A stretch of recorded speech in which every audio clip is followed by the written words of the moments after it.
May problema bang buhay mo? Huwag kang mag-alala.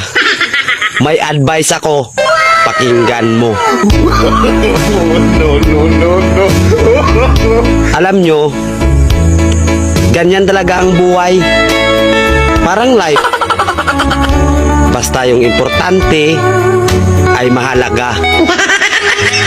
At kung saan ka masaya, dun ka happy. Basta wag kang maniwala sa swerte. Kasi malas yun. Minsan ay sometimes. Kaya matuto tayong tumanggap ng acceptance. Halimbawa, for example, ang baby ay sanggol. So kung di mo intindihin, you don't understand.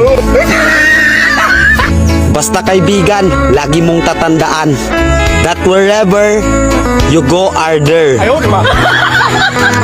At the end of the day, ay gabi na. At alam mo, walang umaga sa Japan.